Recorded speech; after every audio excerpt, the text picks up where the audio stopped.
me.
Which animals are you?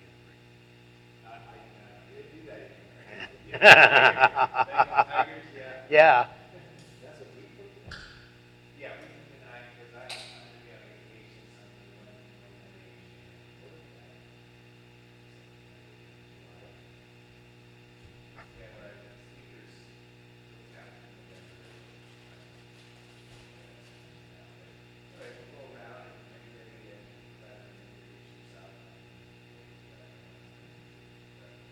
James, right now, just one thing I noticed, just looking on an idea that, you would have to build a prototype. The guy in the shop, I see like a million lot, we're gonna just have for,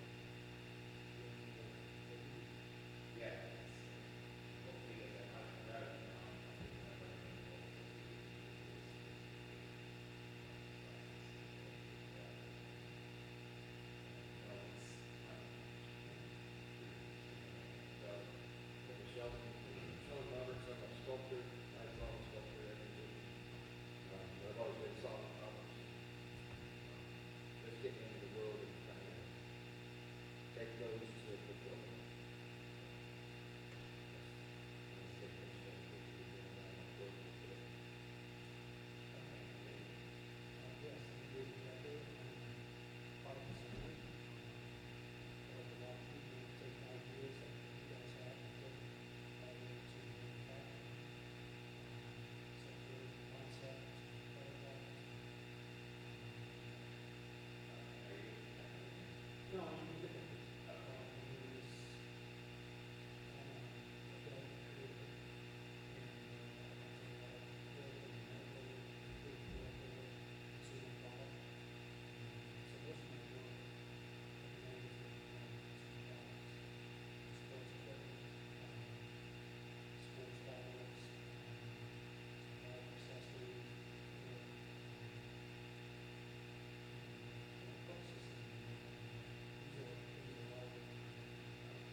Hello, everybody. I'm Doug Brown. I'm with Reindeer Ranch. I've met most of you earlier, anyways, but I am not a product inventor.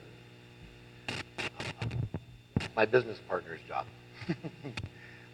So my business partner Scott's the one that invented the product. He's the one that is in charge of production, and then I kind of do the business end of things.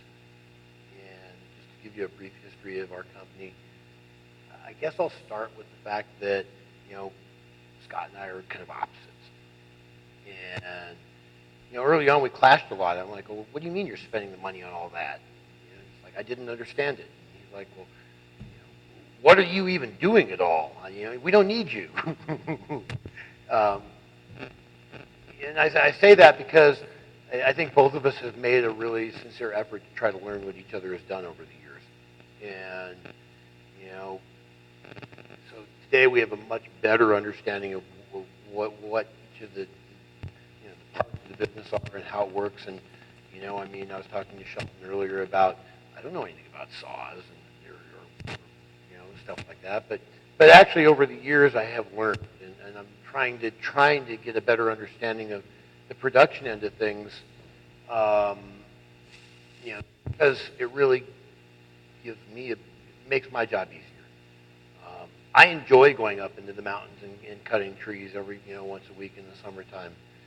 I go up to the plant in Greeley, once or twice a month and interact with the employees. Sometimes I build or design product, or I should say decorate, not design. Wrong word. So it's really helped a lot to have two people who are opposites kind of learn from each other, I guess. And it's helped with our growth quite a bit. Do we still have conflict? Absolutely. That's where our third business partner, Sean, comes in. He's the referee, exactly. Brief history of our company. It started where Sean runs Christmas tree lots here in Denver. And I don't know if you guys been to our lots before. Some of the places we've been at, 8th in Colorado, before they are building the mall over there. We currently, the last few years, have been at 6th in Clarkson and at Colorado and Virginia, or Cherry Creek Drive. So these Reindeer, back in 2010, 2009, I believe it was, Scott built a dozen of them, they came down and they were sold in like a day or two. So the next year, I went around to the tree lots in the Front Range, and took some product with me and showed it to them and sold all of them. 200 or 300, 300 maybe. And Scott was building them in his apartment in Windsor by himself. And for our tree lot, we probably sold that year. We had 3. I don't know if we had 2 or 3 that year, but we sold, I believe, 1,000 Christmas trees, 500 reindeer, which is like unheard of. The Christmas tree industry, you have to understand, nothing's changed in that industry for decades. I mean, you buy a tree, you buy a stand, you buy a wreath, you buy a bag to put the tree in when you throw it out, and you buy some preservative for your tree maybe, And so, when these tree lot operators, the other thing that's happened with the tree lots is the big boxes have kind of taken over the business, and then the little lots are kind of like dwindling. So most of the folks that run tree lots these days are, older guys that have been doing it forever, and, to see something new was quite exciting even for them. And that's kind of the opposite of what our main customer is. Our main customer is going to be the kids and the women. They drool over these things. They absolutely do. But the Reindeer was the first product we came out with. That's the name Reindeer Ranch, and they did very well at the tree lots. We did have people calling us back for more, and we kind of got some to a distributor locally who sells Christmas trees, did a lot of the tree lots, and he helped us out with that quite a bit. Nick's Garden Center, actually out in Aurora. So the year after that, I started doing some research and found that the largest distributor to Christmas tree lots in the world is based out of Salida, Colorado. And so Sean and I got in the car and drove down to Salida, and met with Alan Purcell at Purcell Manufacturing. And we took a few of our reindeer in there. And, we had no idea how much it cost us to make these things, to be honest with you. We had no idea what we were going to sell them for. Just one of those things of, I want to show you what we got and see what you think. And so he brought all the women that worked for him out there, and they looked at them and got kind of excited. A week later, he called us up and said, we were talking, how much would these things for? And I'm like, I don't know. What do you think they could sell for? And so he asked all the ladies in the office, what do you think you'd buy these things for? And we kind of came to the conclusion that they should probably be somewhere around $20 for the smalls. And, I don't know if we can work that. Yes. Well, when it all came, said and done, we decided that we would sell them to them for $8.25 each, which gave them the capability to mark them up to 25%, which gave to around a 13 some odd dollar price point, which means that they could keystone at retail around $25 to $30 for the smalls. Now, we have three sizes. These are the smalls. There are mediums. There are larges. So we tried to go with the retail pricing around 25, 35, 45, or 30, 40, 50, depending on what those folks wanted to do, and we priced them accordingly.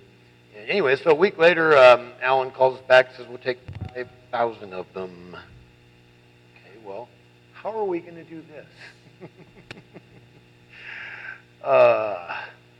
Anyways, we got it done, hired some people, started an LLC, got it done, and about a week after Thanksgiving, he called us back and said, yeah, a few thousand more. We actually got those done, too. Barely. But that's kind of the way we roll. And so each year after, business has pretty much doubled. And, we'll fast forward ahead up to and honestly, with both the distribution out of Salida and also the distribution of the local, letting Nick's run most of that,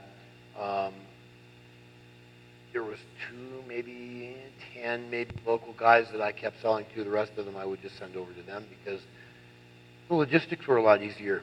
They're going to go pick up their trees from Nick's if they're local, and pick your reindeer up from him. I don't care. It cost me maybe, if I'm selling them to them for $8 instead of selling them to these guys at $12.50. The logistics involved in it were just not worth the extra few bucks, to be honest with you.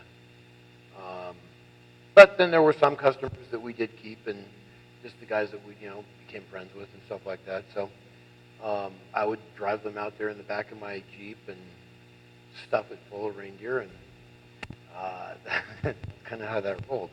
Scott would bring stuff down. He'd bring a whole trailer load of them down from Greeley for us and fill in. Hey, we're running out. You need to make us some more. It's kind of how it went. Anyways, fast forward to 2015, and Purcell's had their products. They manufacture things. A couple of things that they manufacture, in addition to wooden tree stands, they manufactured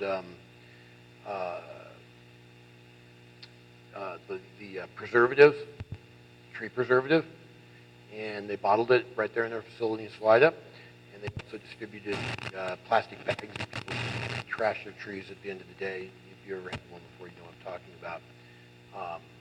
So those are the two products that they had gotten into Home Depot prior to us. And I'll tell you right now, in order to get into a big box, what I have found is it takes connections. Okay? You need an in.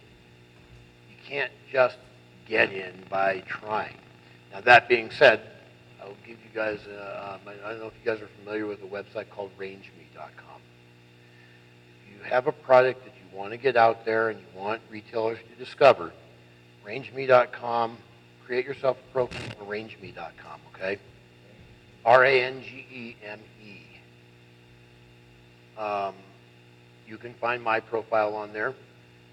RangeMe has, I want to say, around 150,000 retailers, including companies like Whole Foods,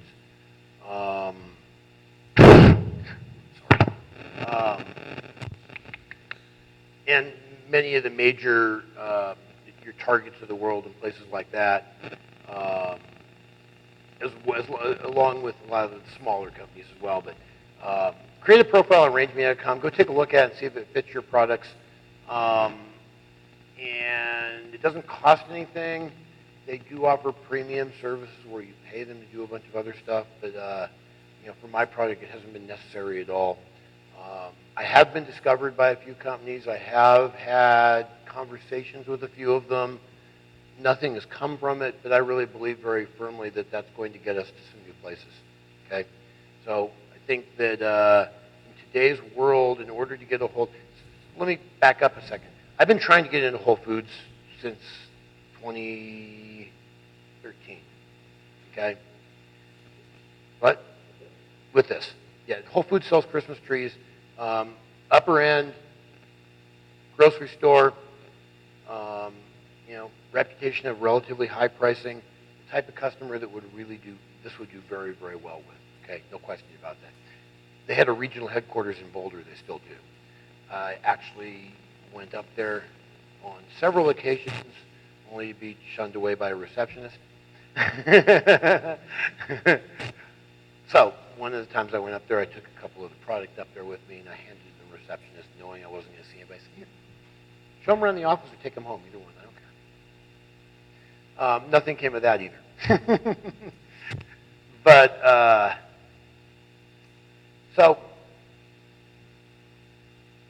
rangeme.com is where you have the only place that a Whole Foods buyer will discover you now. They will not talk to anybody at all. And when I started going up there to Boulder, Rangeme hadn't been in existence now. But that's how I found out about it, by consistently bothering Whole Foods enough to the point where they're like, no, you got to go register on Rangeme. So I would highly recommend doing that if your product fits that. Okay. Rangeme, Rangeme. Yeah. Okay, so 2015 comes along, and our sales in Christmas of 2014 were down a little bit from the year before. Huge number to the Purcells, so they had a lot of inventory left over in their warehouse. So the order that they gave us in 2015 was significantly smaller than it had been before. And so I put a little, had a conversation with Alan. Said, we need to come up with something else, one way or the other. And I'm working real hard in going into Whole Foods. I'm working real hard in trying to find some other stuff. But the order we got right now isn't going to sustain where we need to be. And I think that put a little bit of pressure on him, in a sense, to start sending emails to Home Depot, because we had discussed this before. He already had a product in there. So he started sending emails to the Home Depot folks in January, and we heard nothing back from them at all, which is normal.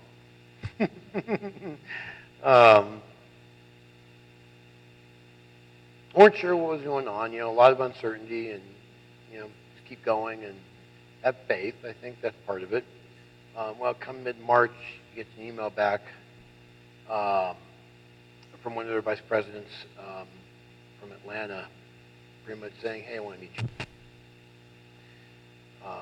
You can come out here to Atlanta, or I'll be in San Francisco on this day and that day. And so Alan and I flew out to San Francisco. It was in April, I believe, in 2015, and met with him and took the product with us, and had all of these notes that we had talked about and things that we wanted to do. And when we went out there, we were like, okay, we got to sell this. I mean, let's hope they do this. Really, what we found once we got there is that it had already been sold. It was a matter of how we're going to do this, not if we're going to do this. So that was a really, really, really fun weekend. End of the weekend, I forget what it was. So this is how it works, okay? Let me just say this blatantly. It's not all it's written up to be, okay?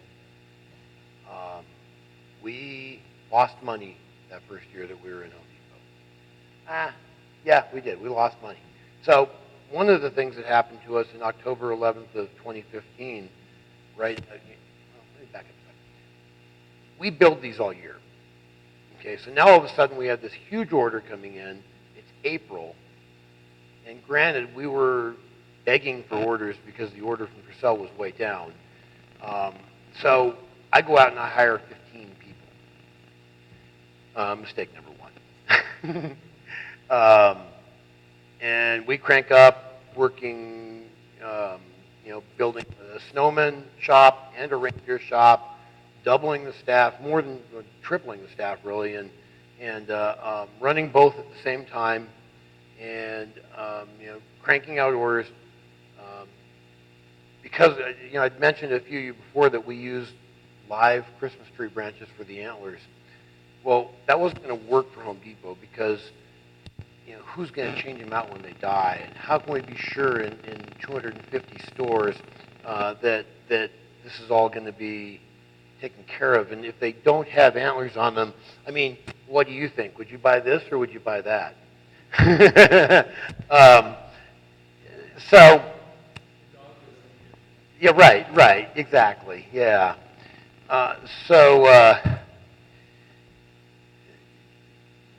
Understand something, that the system that we got taken in under is the way they buy trees and the way they buy flowers for their garden center. It's called pay-by-scan. I don't know if you guys are familiar with pay-by-scan or not. So with the tools, they'll call up the tool company and they'll say, send us X numbers of these drills and these saws and these hammers to our distribution centers, and we'll send them out to the stores, and here's a PO and we'll pay you. Okay? With Christmas trees, with flowers, and with reindeer, the way it works is we send what we want to send, quantity-wise, each of the stores that we want to send them to. Okay? There's several different regions. I believe there's 5 different regions, and you need to get approval from each of the different regional managers to be able to send to their regions. Okay? Despite the fact that we had approval from Atlanta, the regional manager has a lot of say in this. That's one of the other things that happens is you get one directive from Atlanta, another directive from a regional manager, another directive from a store manager, and they usually conflict. But anyway, so we plotted out based on the number of Christmas trees that each of the stores sold, how many reindeer we would sell or we'd send to each of these stores. So there's a store out in Southern California in Marina Del Rey that sold 10,000 Christmas trees at the one store. And yeah, I mean, it's just mind-boggling. Yeah, mind-boggling. And so we send them, what was it? I think we sent them 300 reindeer to that one store. And 400 that year, actually. So remember now, we only get paid if it gets scanned through the register. We don't get paid if it doesn't. So that's what pay by scan means. Okay, I guess I didn't cover that. Pay by scan, PBS. Yeah. Yeah, and I'm sorry, I didn't cover that. So we only get paid if it goes through the register. We don't get paid if it doesn't. But we also get 70% of the sale and they keep 30. So it's a risk and reward thing. Whereas most retailers are going to want to go 50-50 and keystone things. That's not the case in pay by scan. We're taking the risk. We get a little more of the reward. If it gets returned, we return 70% of it. We actually there's a month delay in the payout anyway, so that's usually all in the wash. But no, I mean, and if somebody's going to go scam something or steal something, we had a whole case of them stolen from one store. Okay, if there's ways to prove it, there's insurance. Yeah, absolutely. Not very often, but yeah, it does happen. Absolutely, yeah. So we make the decisions. Well, if they're broken, if they're damaged, if they're not sold, if one of the antlers comes out and it looks like this, The other thing that happens on pay by scan is you pay a company, Color Spot or American Nursery Systems, it's the same company that grows the poinsettias and sells them there, to display our products and to maintain them, stuff like that. And they take between 4 and 6% of cost of the items that are sold. It's not that bad, to be honest with you. But Home Depot employees do it as well. So we send up all these products out, and we're in the western region, so California, Arizona, Nevada, Washington, Oregon, and the Rocky Mountain region, 9 western states. That's all we're in, okay? We have attempted to get into the Southwest. There's some complications with that. And so the way that the West region works, since they sell flowers all year, here in Colorado, the Home Depots have Christmas trees inside the garden centers, if you've ever been in one. In California, that's not the case because they sell flowers in the garden center all year. So they build a fenced-off tree lot outside of the store, okay? In Texas, they don't have room, apparently. They have to have both the flowers and the trees at the garden center, so they're really pushing on the space there, apparently. It's the way the stores are designed or something like that. So we just attempted to get in there, but it hasn't happened yet, and it may one day. We'll see. Again, I'm at a point where I'm making so many, we can only make so many of them anyways right now, and so we're working on automating things and coming up with ways to speed things up. So really not stressing out over that kind of stuff. But anyways, back to the pay-by-scan. We send out probably twice as many as we really should have sent out. And there was a lot left over. But some of the other things that happened in the fall and the winter of 2015 between us and between Home Depot. October 11th, 2015, our entire production facility burned to the ground in a grass fire in Greeley. We were the headline on all of the Denver news channels that day. I had climbed Mount Princeton. I was right on the top of the summit when I got the call. Hey, it's on fire. I'm like, well, get a fire extinguisher. No, you don't understand. So someone, a cigarette butt out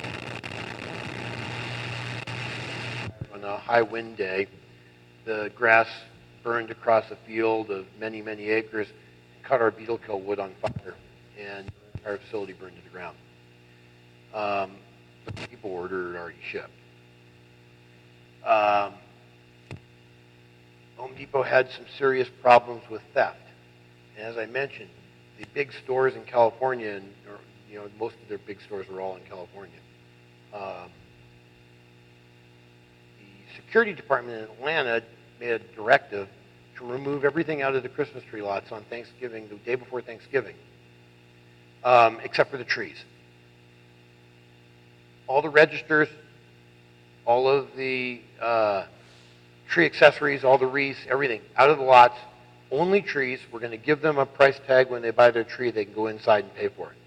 So in the process of our stuff having been set up out in the tree lots, it got moved back inside, and in many cases got put back on the shelves or put back in with the cactuses in the garden center. So it really, really complicated things that year. And this is why I say you're going to get one directive from corporate, you're going to get one directive from security, you're going to get one directive from a store manager, where another store manager will say exactly the opposite, and then the folks who are helping us decorate say something else. So you've got 5 different things coming at you, and none of them are consistent with each other. Anyway, so the year went on. We lost money that year, and on top of that, with the fire and with the sales not being great in Home Depot, and us, quite frankly, sending too many of them, we also were selling them at $29.98 there, and we reevaluated things, and we looked and sat down and met, and we can either throw in the towel here with problems we're having, or we can learn from them and we can grow from them. And that's what we chose to do. So we cut back the number of stores that we were selling to, cut back quantities that we sent to each store. We lowered the price to $24.98. I went out to California, Arizona for 2 weeks and met with 80% of the color spot reps, the folks who set up our project, gave each of these reps, and what they did was they got the folks to come together to one store, a couple of places in Arizona, a couple in 4 or 5 places along the coast in California. And we spent a couple of hours with each of them meeting, getting to know who they are, getting to know who I was, and took the whole thing to a whole new level. Really, their first year doing it, they had no directive, they had no clue. We sent them a little PowerPoint presentation that was like, we thought was adequate. But when you look somebody in the eye and you start, telling them that, I'm here to find out what we need to do for you guys, because they get paid on commission too, So that became a really, really, really important thing. That was easier to do here in Colorado, because I was around in the stores all the time and I bump into the guys, and didn't even think about it the first year. But, so that was an investment that was well worth making. The second year we did quite well. And I think I'm going to take a halt here and see if you guys have any questions. I don't know how long have we been going? Okay, yeah. And then if you want, if we run out of questions, I can go a little further onto some of the issues we're having today. But I think that kind of gives you a good general idea of where we're at. And I know I've been a little choppy, but hit me up. What do you got?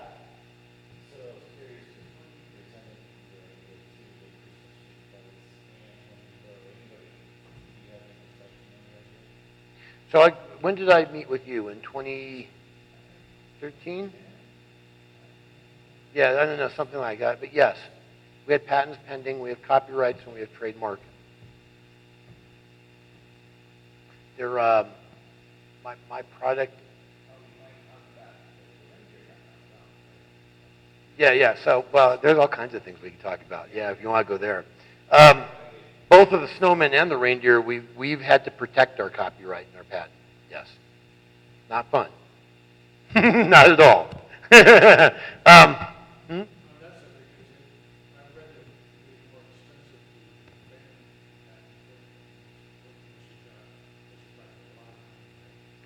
So,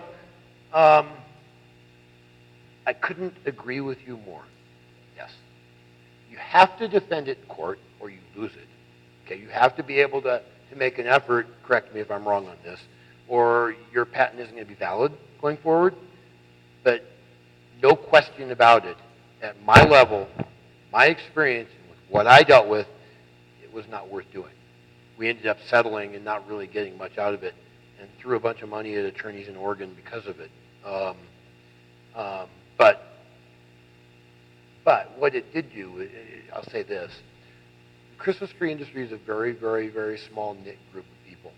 And I've been involved in the trade associations and stuff like that through the Purcells with them.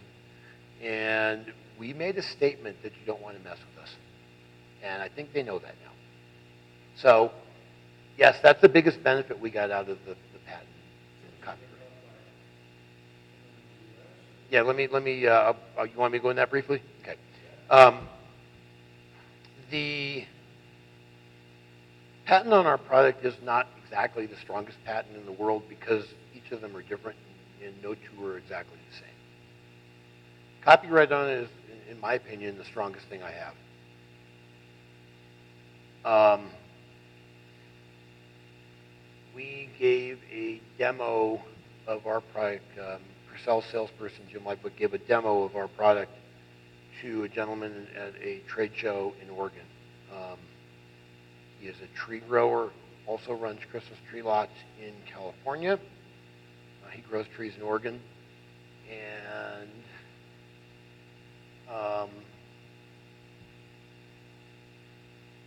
pretty much looked at them, I can't sell these. One of those responses. So, what was it, a year later, we all show up at the show, and there he is with his own little reindeer. I didn't go to the show that year, and Alan calls me up and says, Bambi's got, his name is Bambi, has got his own little reindeer. I'm not really worried about him. He doesn't know how to run a business anyways, and and he says that he's just kind of making them for his own lots, and quite frankly, if someone wants to make some for their own lots, I don't care. The problem is, what he'd made literally is identical to this, okay? I mean, it really, truly was. I wish I had a picture of one with me, but, so, okay, whatever, you know. Next year we show up, and he's got them there, and he's selling them at the show.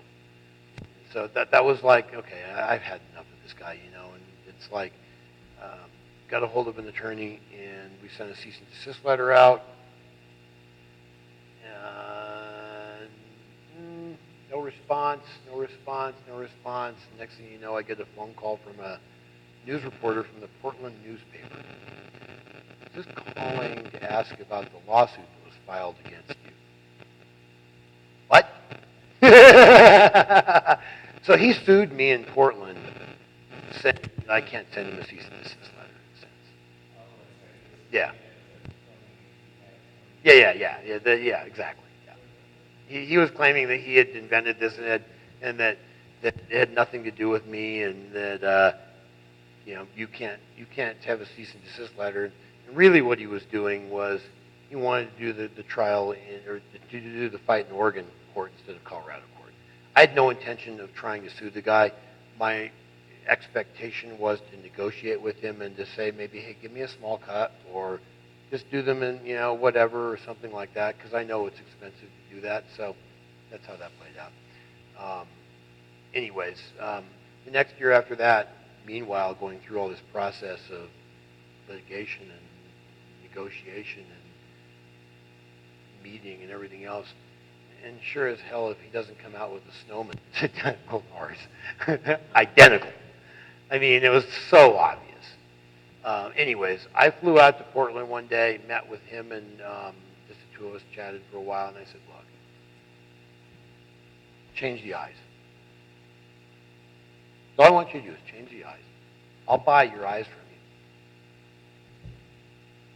you. Okay? And he didn't agree to that right then and there, but about a week later he did. The lady that he had working for him and I were the two that kept talking. Judy and I were the two that kept talking on the phone all the time. And we kind of bypassed the attorneys and started talking amongst ourselves. And right after this all ended, you know, when he agreed to that, she pretty much quit. And she hasn't said this to me directly, but I think she realized that she was just very deviated in his mind. And you know, she knew that they were the exact copies, and he kept denying that and stuff like that. So anyways, Judy quit and left, and Judy was the person who really ran his business.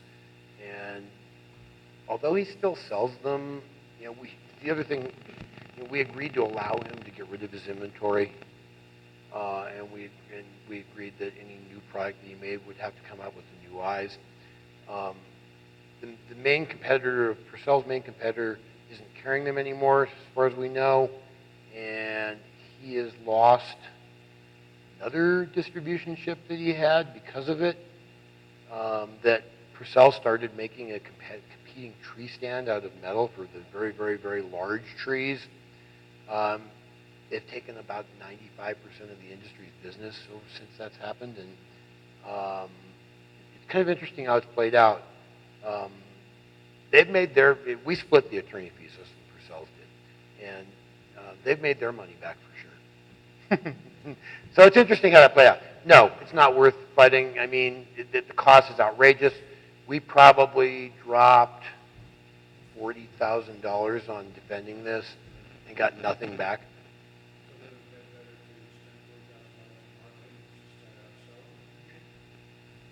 We debated that. We didn't have a choice. Yes, that would have been better, in my opinion. But once I got sued, I didn't have a choice. I mean, I had a choice, but somebody else also had a choice. And coming to that negotiation at a certain point is where that problem would end. But once I'm sued, I have to defend myself. It wasn't my choice to do that. So, yes, I think it would have been better to spend the $40,000 in the market.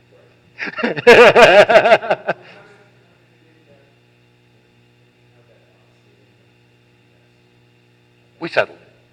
We settled it, yeah. We ended up coming up with a settlement agreement that basically said, change the eyes on your new ones. There's one or two other minor things we asked them to change. That negotiation list was this long, and it went down to the eyes. And trust me, what sells this product is the eyes.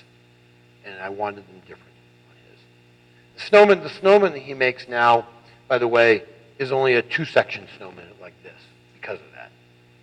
But I don't think he's making them anymore. I really don't. I mean, I don't, you know. Yeah. And this is also going on before we negotiated this deal with Home Depot. And right then, before we settled, I think they probably realized when they saw them in Home Depot that we're going to blow them out of the market anyways. So that this all kind of was going on at the same time. No, you know,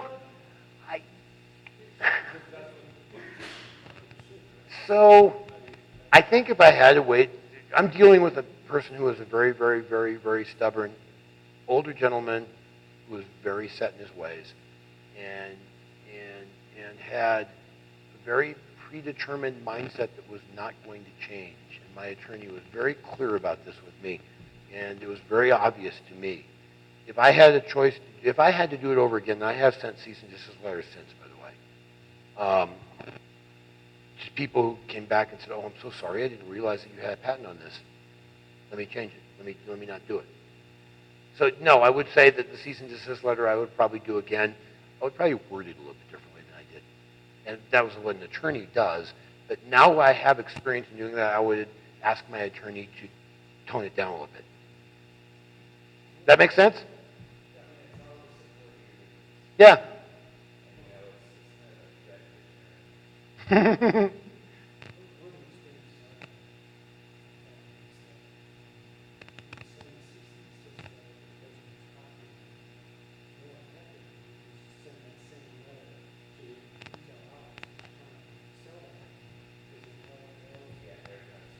We did. We sent them to the main distributor who is Purcell's competition. And remember, this is the two people, there's two companies. Well, there's three companies that distribute tree lot products to tree lots. In other words, everything except the trees. Okay? And he was working with the Purcell's main competition. And there were three or four cease and desist letters that went out, not just to them, but also to the customers. Which I don't know if Roger knows this or not, but we're right now, last 2 years now, Lowe's has been selling a Chinese copy of our Reindeer. And it is a plastic piece or a mold or something to that extent. And they look very much like ours. But they're also selling them for $69.95 for the Reindeer and $99.95 for the Snowman. A little bit bigger than these, but they're more comparable to my large sizes, which I'm retailing at $50. So we actually went to Lowe's this year and said, "Why don't you carry the real thing?" And they thought about it real seriously and said, "Well, we can't. We might mess up the deal we have with this other company." And this other company provides them with almost all of their Chinese crap that they put inside the store. You know, if you walk into a Home Depot or a Lowe's, there's a section that's got all kinds of statues and Santa Clauses, and that's where they are. And they're all made, if you look at the labels, by the same company. Each of them has their own company. Or at least they're imported from China by the same company, okay? So I'm dealing with that right now as well, but quite frankly, I'm flattered on that one. I mean, if they're going to sell it for that much, whatever. So...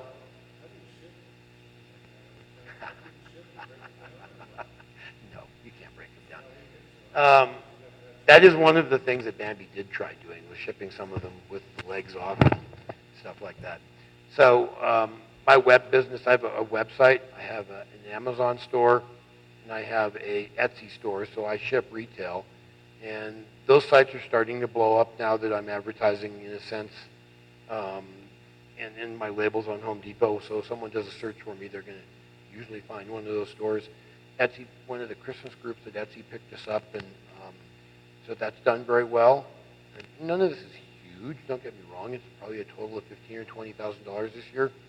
But you know what? it's at full price. And so I'm the one that fulfills all that.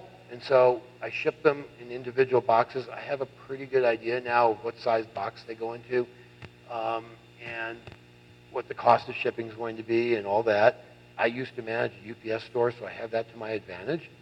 Um, from a retail perspective, again, no two are the same, and sometimes you get a large reindeer with a body that's like this, and other times it's like this, and it makes a huge difference on the weight and the size and the shipping costs. If I'm shipping to Massachusetts or to Miami, it's going to cost me a lot more money than if I'm shipping to Kansas, okay?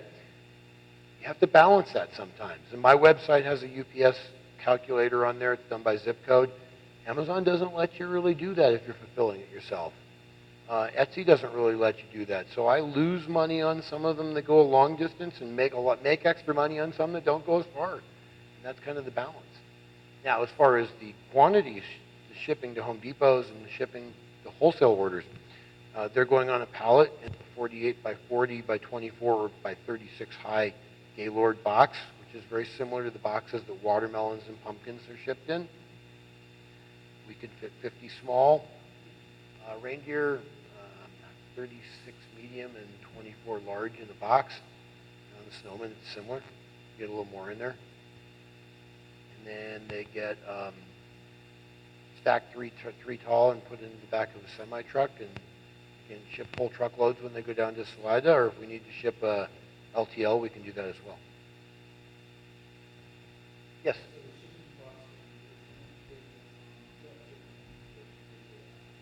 Purcell and I have a deal where we split the cost. So first off, we ship them to Salida. We have a contract with USF Redaway that gets them down there at a very good rate. Okay, that went up this year actually, but it's still a very good rate. From Salida, we ship entire truckloads to USF Redaway hubs at various locations, California, Arizona, or out here, and then they get distributed from those locations to the stores. Yes, part of pay by scan is that we do have to ship and pay for the shipping to send them to each of the stores instead of sending the truckloads directly to the distribution center. One of the things that we are negotiating right now, and I haven't got into this yet because I told you I was going to wait in this part, but I'll tell you since you asked on this, we're in the process of maybe not even being back in California at all at Home Depot this year. We're in a price dispute with them right now. And it's going to end up working out. One of the potential solutions that has been proposed is for us to ship them directly to the distribution center. And you know what? If they let us do that, I'm going to be psyched. That's a great solution. And it was their idea. So I think that might be where this goes, and then we won't raise the price as much as what they don't want us to do. Well, it's more complicated than that. The West Coast doesn't want us to raise the price that much. The Rocky Mountains, it was their idea to do it. So they're conflicting with each other. uh-huh. So, okay. Not a lot when it's all said and done with the cost and everything else that's involved. But we get 70% of the sale price back to us, 70, and they keep 30%. So if we're selling one for $29.95, 98 actually, I believe that we get $17.50 of it, give or take on the pennies there, less our costs. So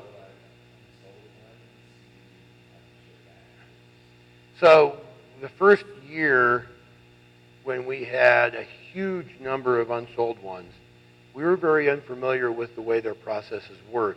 But pretty much first week of January, they threw everything out. Okay. We were not at all anticipating anything to be unsold, to be honest with you. Short of, we did build the 10% loss into our cost calculation, okay? Figuring 10% of them are going to get broken or are going to get stolen or are going to get not sold or whatever else, and that was our estimate. But again, we way overestimated how many we should send out there. Probably had the price up a little bit too high back then. And so by the time we started trying to get stuff back, it was pretty much gone. Since then, we've got the system down pretty well where there really isn't any leftovers. And the stores that do have them left over, they're in half a dozen maybe. It's just not worth the cost of shipping it back. Yeah.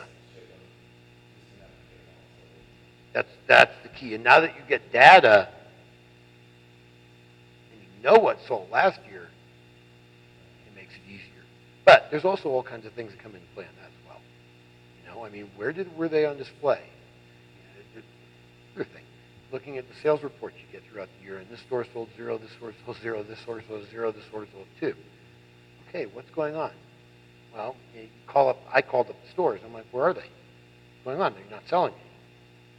So, having known that some of them were in the garden centers with the cactuses, and again, this first year, some of them ended up back on the back shelves and were even on display. They're not going to sell back there. Yeah, that was the first year, yeah. So the answer to your question is we really don't have a whole lot that need to come back. And, the other thing that we had going on a lot this last year was, can we get some more? So here in Colorado, I could, drive them out to the stores. And that's another thing. I'm allowed to go into the stores and fix them and do stuff like that and bring them some more, or take some from this store and move them to that store. And that's one of the other things that I was talking with the reps when I was meeting with them in California 2 years ago.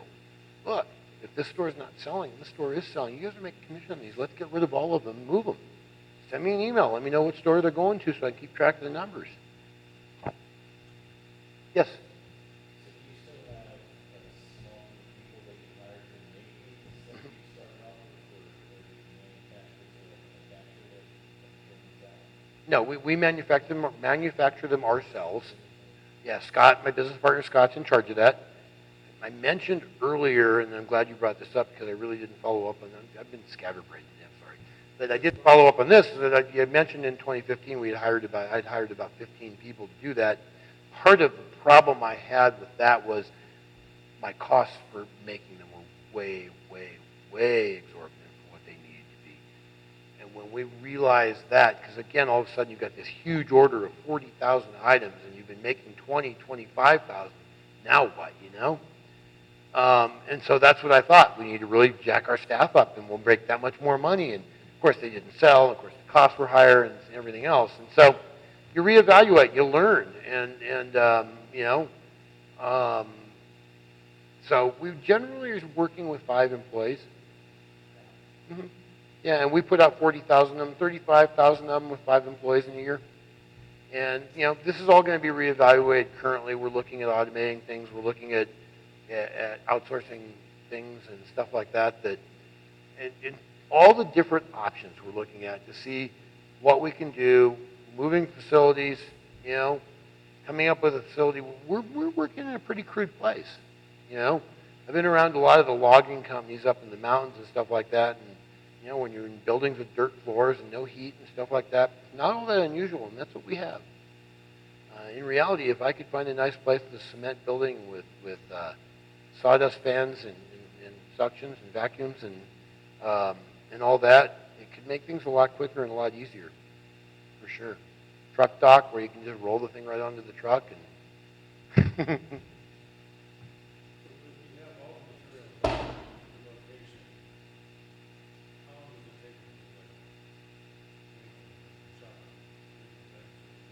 Sure. Yeah, and that's a really good question, and my answer to that question is I really don't know. I do and I don't. And the reason I do and I don't is because you're not just making one. It's an assembly line in this sense, in that I've got one person who's cutting legs and constantly cutting legs, and they're put into a bin. I got another person who's drilling the holes in the bodies. I got another person who's putting the legs into the holes. Another person who's, and actually the person who's putting the legs in also is going to put the head on. And I've got another person decorating them and drilling the antler and tail holes. Okay? The process of doing it really doesn't take very long for any one of them, but it takes longer for one of them than it does another one, too. So it's hard to say from that perspective exactly how long. I can put out a couple few hundred of them in a day, on a good day. Mm-hmm. But it doesn't count the day going up into the mountains and cutting trees. We don't cut the big stuff. We cut the little stuff. We have the loggers bring us big stuff. But they won't do this. It's not cost effective for them. So, yes?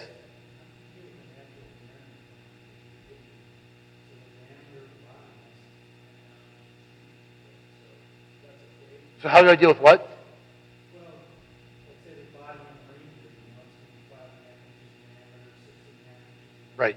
Your tools, the body is still drill the hole. Yes. Scott has created tools to do that, actually.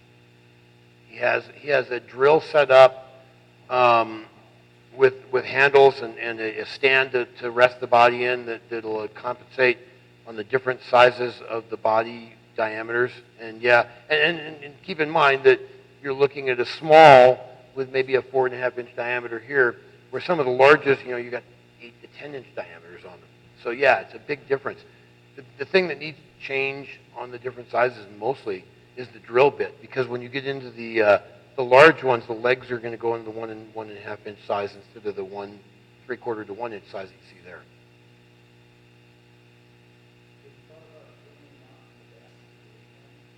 Sorry? Make them. So on the retail shipping on UPS, 99.9, or I'll say 100% of what I ship is size priced instead of weight priced. So that's not an issue. And in fact, on the bigger stuff, if we were to drill them out and make them weigh less, that's going to decrease the density to the point where the LTL shipping and the full truckload shipping will cost more. So it would do no good at all from that perspective. It's a size issue. Yeah. In fact, we're like, yeah, that happened once that there was a pallet that was underweight. We got rebuilt on it once, and I'm like, should have thrown some rocks in there. Weird as that sounds. Yeah. Yes. Okay.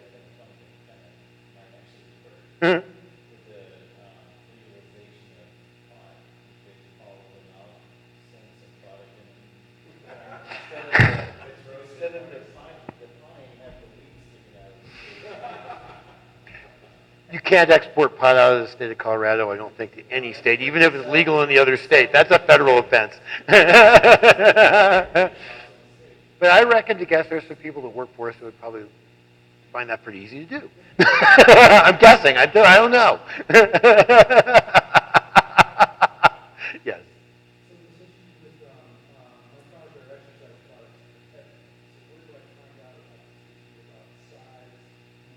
Shipping? On shipping? Okay, so are you going to be shipping truck and LTL on semis, or are you going to be shipping UPS, or? Okay. Okay, so what size box would you be shipping? Okay, so that, and one of them or lots of them? Okay, so I'm assuming you're going to be shipping a whole bunch of those 14 cubes to somebody. So what you're going to want to do is you're going to want to put them onto a pallet. And a pallet's 48 inches by 40 inches, standard size pallets, okay? 48 by 40, and then you put them on the pallet and you raise them up. And, so the best thing to do on that, get information on LTL. Let me give you one of my cards, and I'll give you a connection with somebody at maybe USF right away that would chat with you, a salesperson there, and give you the idea of how to do that. In fact, my cards are on the table in the back. And give me a call. I have trucking companies calling me all the time begging for business, and it's like, but that's probably the best way to do it, is talk to one of the sales folks at the company. If you're going to ship an individual 14 cube through UPS, having managed the UPS store, I can tell you right now, the best way to do that is to set up your own UPS account, okay? Do not go to the UPS stores and pay for them or do something like that. They charge retail rates. The UPS will give you a discounted account, and your discount's going to depend on how much you shipped a week, 2 weeks, 3 weeks, something like that, before the day you ship that one. So the first one you ship is going to be more, you start shipping a lot of them, like for me, in November I pay more than I do in Christmas because obviously most of what I ship retail is going to be in November and December. And then come January I will ship nothing. So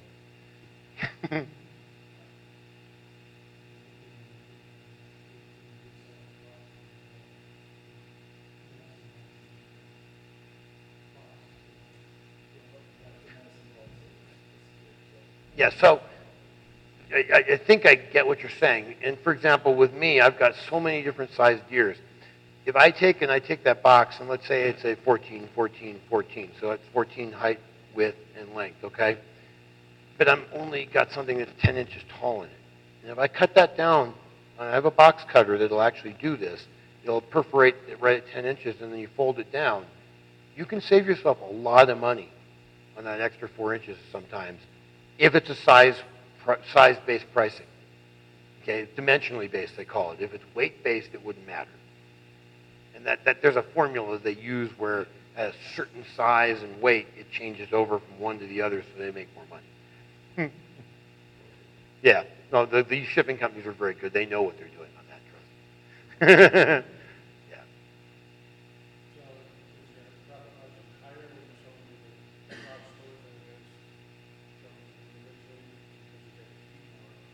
So the deal that I have with my distributor on selling them to the big box stores, since it's a partnership, is a different deal than the deal I have selling them directly to my distributor.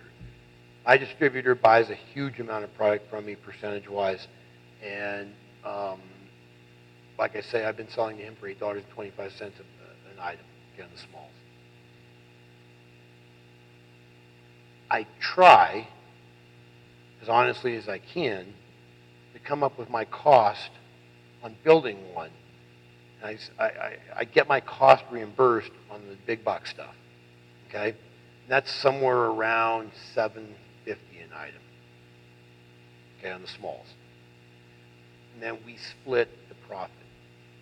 So he's got a cost involved. So one of the things that Home Depot does require is that we use their logo, their price tag with their Home Depot on it and stuff like that, okay? And so we have to pay for these. We have to pay for these. These are things we don't normally ship with our product. We usually use just a simple business card like this on the back for ourselves, okay? All of these little extra costs and all these things that go into it, and decorate, the time involved in decorating these, putting these on. And when we ship these Christmas tree lots, they use their boughs from the Christmas trees to decorate them. By the way, they look a lot better with the live Christmas tree branches than they do with the artificial. But again, we want these. So these got to get glued in. These got to glue in. These got to be put on here. Huh? No, well, we go down to Salida and spend 3 weeks with probably about 10 people and do that. 2 to 3 weeks on the entire order when it's all said and done. We don't have the ability to do the storage up there, really, so everything is built and shipped. So we have efficiency problems, but it works. So they provide some people, we bring people down there, and we just do it. The large ones have larger antlers on them. They're about this tall. Large Snowman up to here.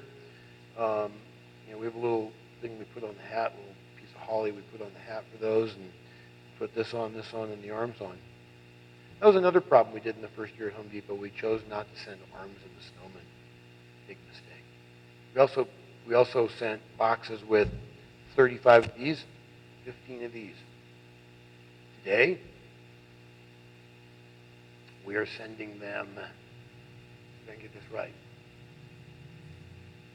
30 small reindeer, 15 small snowmen, 4 large snowmen, and 8 large reindeer in the box. So that's another thing. We introduced the large product to them last year, and we did a test on them in the Colorado stores 2 years ago. After learning that we didn't want to just dump a bunch of stuff in hundreds of stores, with our experience the year before, we did a test locally where we could personally deliver them to the stores here in Denver. And the large sold out in the first week, every one of them. So we've really, really focused on putting the higher margin price, higher priced item in there. And you heard me, I don't make much money on the smalls. moving over to the largest was a great thing to do.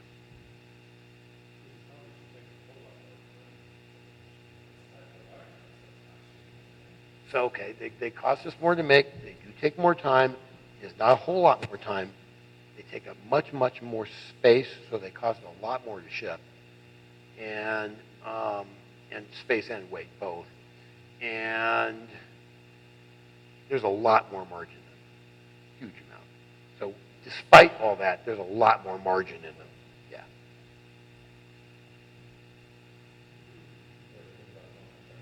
Yeah. I have my own shark. I don't need to go on Shark Tank, and I don't have to give up ownership of the company. I said I already have my own shark. I don't have to go on Shark Tank. My distributor gives us money every month to build these things and pays us in advance. And I don't want to give up ownership of the company to go on Shark Tank because, quite frankly, if I did, I believe that they would probably go into it. Although I will say that the sharks don't like seasonal products for the most part, historically. So that would be our disadvantage on there. So, yeah, I mean, certainly we've discussed that, but I joke about I don't joke about it. I mean, Alan says it too. He's like, we have our own shark, so. I'm pretty blessed, to be honest with you. It's a little niche product. Blessed to have Scott, who is brilliant at what he does, and blessed to have the Purcells. They are people of integrity, and I've found that more than anything in the world, this is a dog-eat-dog industry, that I've turned away sales from his competition because I don't believe they're people of integrity. Really, really important to me. Yeah. So how did your first meeting with the guy down in Savannah do? How did what? How did the first meeting go with him? You kind of did a cold call and showed up and said you got this? Yeah, I did a cold call. We called him up, and I said, I want to come down and show you something. And this is what it looked like. And he was like, sure. Sean and I drove down there, took the product down there, and I think I'd mentioned earlier, we didn't know how much it would have cost us to make them. We didn't know how much we wanted to sell them, and Ming went incredibly well. And it was just, here's what we got.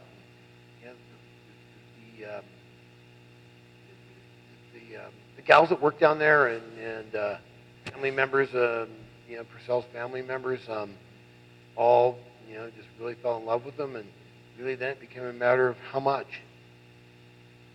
It went extremely well, yeah, and we've become like family to them. So have you thought about whether maybe you go nationwide or Yeah, I'm working on that now. I'm working on bringing up the production capabilities so that we can do something like that, whether it's nationwide, whether it's a different company, whether it's whatever it is. I'll say this in no uncertain terms. I'm in Home Depot now, and I know for a fact that I could lose that with the snap of a finger. They go through turnover in employees like you don't even know. I kind of alluded to something that a little while ago where we're dealing with this pricing issue in California. I may not be selling any to California this year, and that's a huge, huge chunk of that order. No, in this particular case, it's over a price issue. I don't think that's where this is going to go, but I respect the fact that I could lose that in a minute. And yes, with management changes, we had the gentleman who initially we met with in Atlanta is no longer with them. The guy that's replaced him 2 years ago said to us, you got to lower your price to $19.99. Middle of the season. We said, no, we can't do that. Sorry. He said, here's the deal. They're already there. We'll keep them there. And if they don't sell by this date, at this percentage, then we'll agree to lower the price. He said, okay. Of course, it wasn't even an issue. So here we are now dealing with this price increase, and his subordinate in California is using that as one of the reasons why he doesn't want to raise the price again. Meanwhile, again, the guy in Colorado is the one that recommended doing the $29.99. It wasn't even our idea. We wanted to go $27, which is where we're probably going to end up going, is my guess. But they also have the capability of doing them for $27 out there and $29 out here too. And I can change the price at any point in the season I want. All I got to do is call them up or email them and say, "We want to lower the price." We pretty much have control over that. They have to approve it. Don't get me wrong, but yeah. So I started saying that the gentleman that we met with in San Francisco to get in there is gone, and this new guy came in and again wanted to drop the price, and it's snap of a finger. You're dealing with somebody that may have exactly the opposite perspective of the guy before. And the guy we're dealing with now I believe he came from Walmart, if I'm not mistaken. And what he has done to Home Depot, if you didn't notice, but not this Christmas, the Christmas before, for the first time ever, they started doing the big Black Friday thing. And they'd never really done that before. The Black Friday thing. The Black Friday thing is like, and bringing in a bunch of cheap crap that had really nothing to do with the theme of their store, so they could advertise loss leaders and get a bunch of people to come in on Thanksgiving weekend. And I'll tell you what, I bought myself a set of 5 suitcases first week of January at a Home Depot for $25. They were really nice suitcases, as good as some of the Samsonite crap, because they had so much stuff left over and they had it on clearance. And it was like it's crazy. I noticed this year they reevaluated that and they didn't have a whole lot of stuff left over and they bought differently. But they changed their philosophy big time because of the change of personnel at the highest level in Atlanta. And that was part of why when he came into me and said, "I want you to be at $19.99 on these things." So you count your blessings. They may disappear in a minute. I'm constantly looking at other places and constantly, and quite frankly, this range me thing I think is going to pay off for us. I really, truly do. I think that at some point in time, someone's going to discover me on there. I had 3 inquiries this year. I forget the name of the company. They're out of the Chicago area, and they're kind of like Target. That was one of them. There was a supermarket chain that was interested in the Midwest as well. So, those things didn't pan out, but it's okay.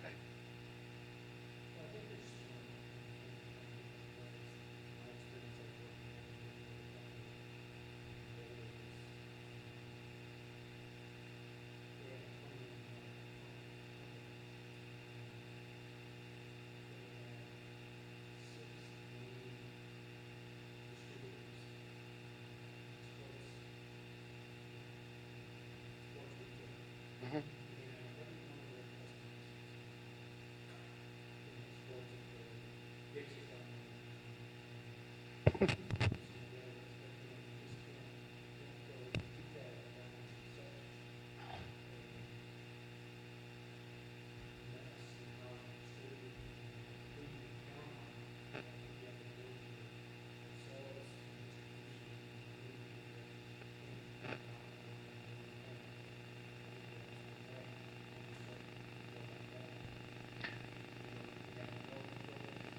So a friend of mine from college, Boulder, actually he went to mine, so I went to Boulder, started a knife company, and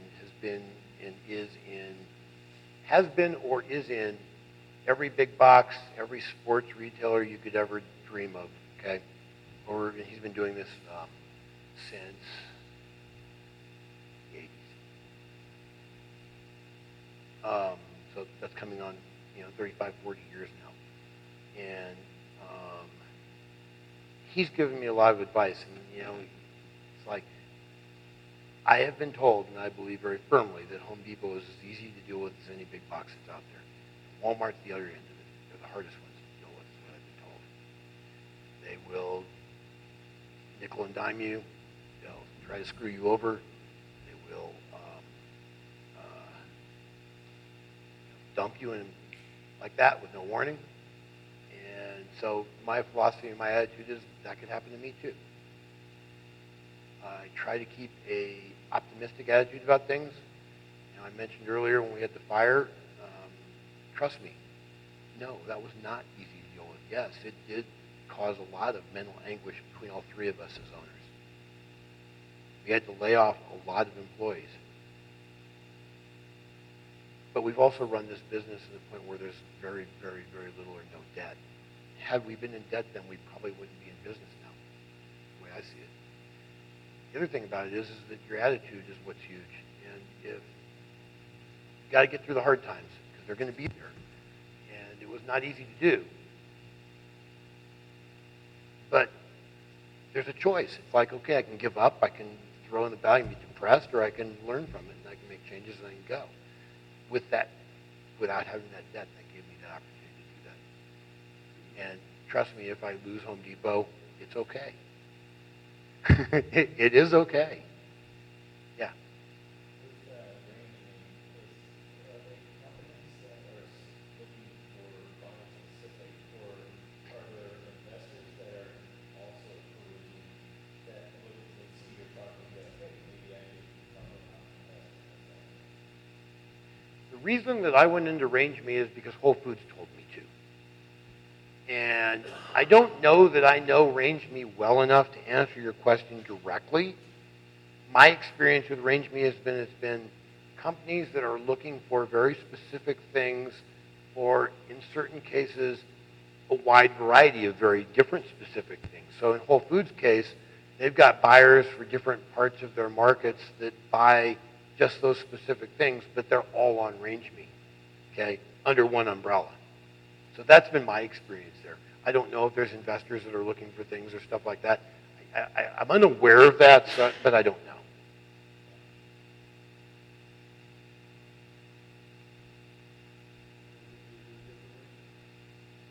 know. Anything I would do differently? Oh, hell yeah.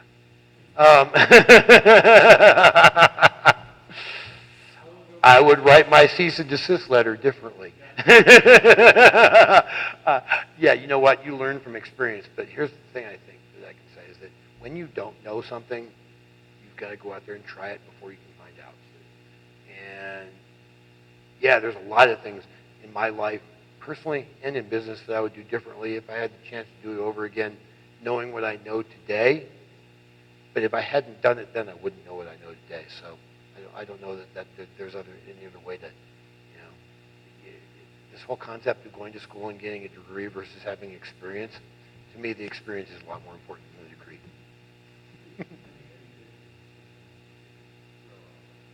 Yeah, I mean, I think that if I would have done the initial shipment to Home Depot in a very, very different way. I based my shipment on how many I could get into a box. So I could get 35 Snowman and 15 Reindeer in one box, okay? But I should have known better that the Snowmen sell half as many as the Reindeer, so that was backwards. Okay? That was huge. That was my fault. Basing the number that we sent to each store and the percentage of Christmas trees they sold was a mistake. That was Alan's mistake. We all make mistakes like that. Yeah, if I had thought more about some of these things, maybe I would have done those things differently.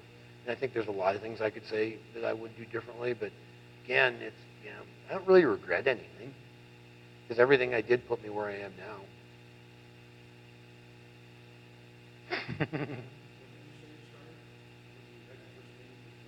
Purcell in 2011. 2011.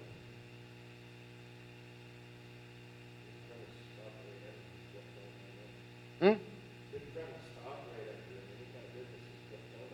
What don't I know? Yeah. Oh, yeah. Oh, yeah. Well, here's another. Here, I'll go in another area. You got time? Where are we at? We good? Already.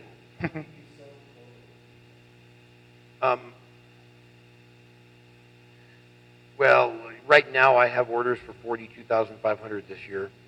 Sold 35,000 last year. And in 2015, 2018, 2017, 2016 would have been about the same. In 2015, we probably produced about 45 or 50,000, of which a lot of them didn't get sold at Home Depot. Before that, I would say that the orders doubled every year, starting with that 5,000 back in 2011. Give or take. Yeah. We do 400, 500, 400, 450,000 a year right now.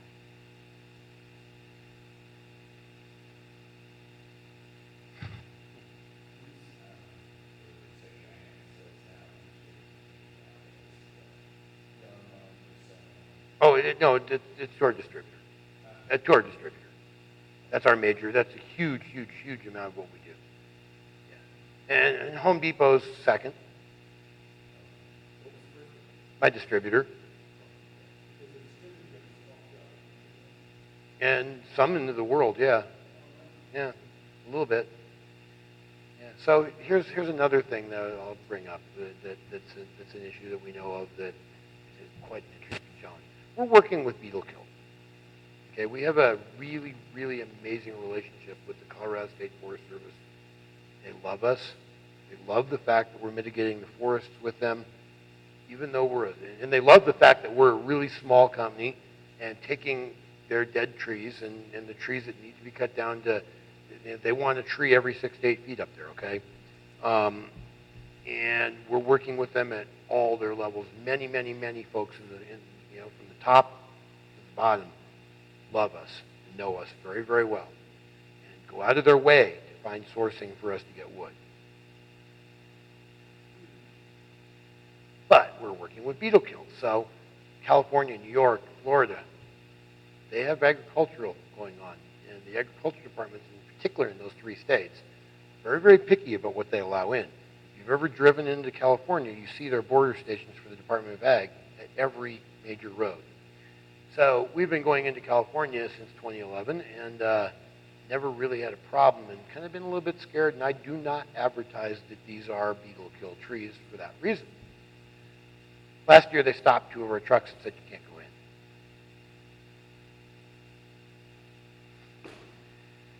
in. So, I mean, what do you do? We called them up and what's going on? So it turns out we had the director of the Colorado State Forest Service write us a letter saying, look, these trees have been dead for over a year. The beetles have been out of them for a year. There's no evidence of beetles in this stuff unless you can see larvae in there, and blah, blah, blah. And they came back at us and said, well, it's not the beetle. It's not the pine beetle we see. It's the danger beetle. What the hell's a danger beetle? So, we got some guard at some station in Truckee, California that decided that he thought he saw something is really what happened. We ended up getting them in without any problems, but, it took a couple of tries and a lot of hassle. And so those are the kinds of things that just pop up, and a good chunk of those were going to Home Depots. What do you do?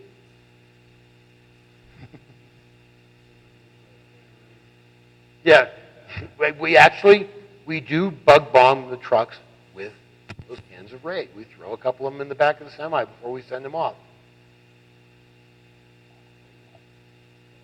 So that's, treating them is another option, and there's no way I could export these things to Mexico, but that would open up a huge market for me. I know that for a fact. And funny thing about it is they let Christmas trees into Mexico, and they let Christmas trees go all over the place, and in California, trust me, there's a lot of bugs inside those things. I sell them. Live bugs. Uh-huh. No, not right now. We haven't even tried. No. If we treated the wood, then we would be able to show documentation that we treated the wood through heat treating or chemical treating or some sort like that, then we would be able to do that. But no, you can't. But live Christmas trees with bugs, again.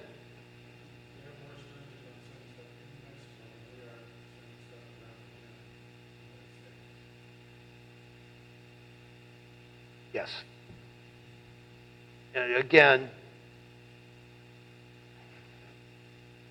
my experience, this is all this last season when this happened to California. My experience with that makes me almost want to start advertising that they're beetle kill.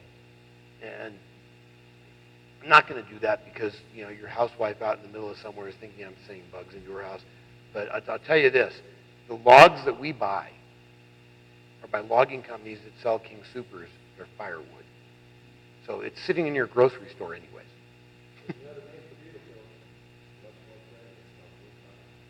Blue pine, no question. It's beautiful. Yeah. Maybe you want to use that word. No, right. You're right. And unfortunately, I don't see any blue stain on the wood that I have here, but it is beautiful. We are not only are we helping to prevent forest fires by the cutting that we do, but the money that we pay for the trees goes to fighting the forest fires, and it's not very much money that we pay for them. We're not big enough to get paid to do it, but the cost to us is more the cost of labor and transporting it.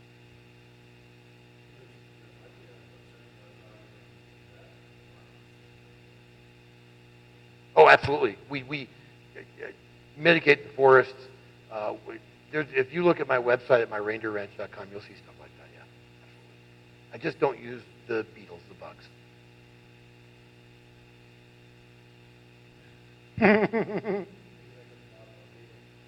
Sheldon, would you understand where I'm coming from on that? Not marketing the bugs. That's why you called it blue stain, or yeah, absolutely. It's absolutely stunning. It's absolutely stunning. Yeah, yeah. The reason I don't think I would is if you look at something like this, there's no blue stain on it.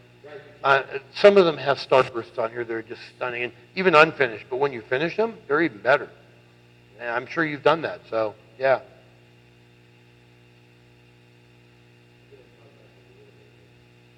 Yeah.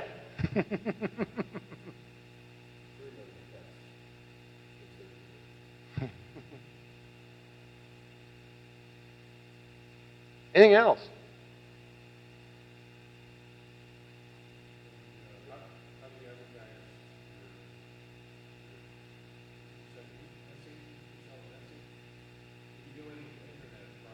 Yes. Yes. No. I have an Etsy store. I have an Amazon handmade store, and I have my own website. Yes. MyReindeerRanch.com is our retail website. ReindeerRanch.biz is our wholesale website. And then Amazon is Reindeer Ranch, and Etsy is Reindeer Ranch as well. Yes. And marketing-wise, I run a advertisement on Google Video AdWords. It's on the homepage of my website. Year-round, I cut it back to about $20 a month, $30 a month this time of the year, and I jack it up to several $100s a month in the fall. I run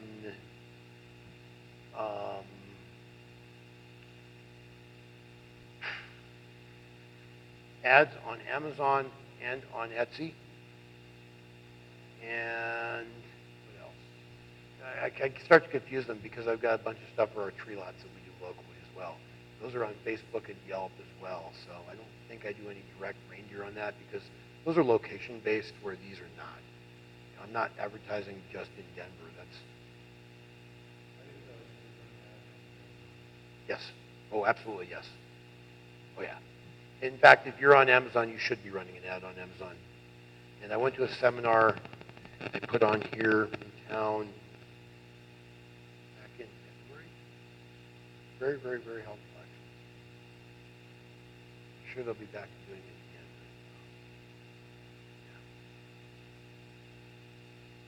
Yeah. I got picked up by an Etsy, I think I mentioned earlier, an Etsy Christmas group. First year we were on there, and that really was free advertising. It made Etsy my top-selling webpage its first year. I'm not on eBay.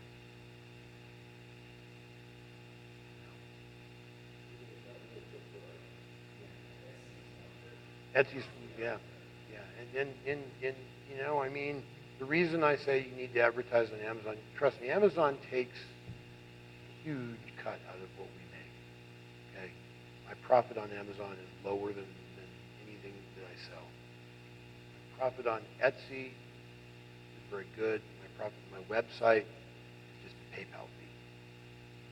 Okay, so the website and PayPal are significantly more margin than Amazon. Amazon just has a huge, huge market. What it does by advertising on Amazon is it opens up the possibility from a search perspective to give you better search engine capabilities, not just from Amazon, but to the other places that you're at. And it's weird how that works. It's something that I'm learning and I'm going to seminars on and trying to get better at. But the folks that I spoke with that are on Amazon swear by the fact that if you're advertising on Amazon, you're actually getting more business on your own website as well.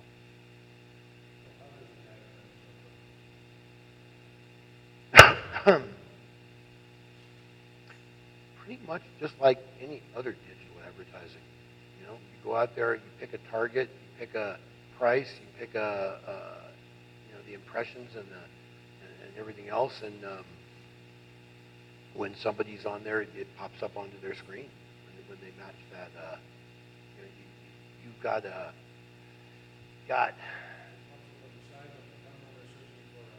yeah. I'm trying. There's different places that you can have it pop up in place. I think you can even choose those, if I'm not mistaken. They can show up on other sites on those. It's amazing how it's all integrated. Yeah, you know, it's interesting. I'll go onto Google and I'll search something for a new pair of ski boots. And the next thing, literally minutes later, I got those same ski boots I just searched on my Facebook page, advertising for them. Just amazing.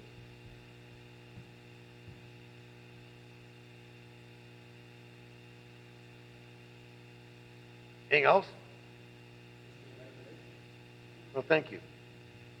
I'm yeah, and I'm blessed to be where I'm at, and I recognize that it can be gone in a minute. It really can. That's part of the risk that you take when you're doing this kind of stuff, I think, and it's okay.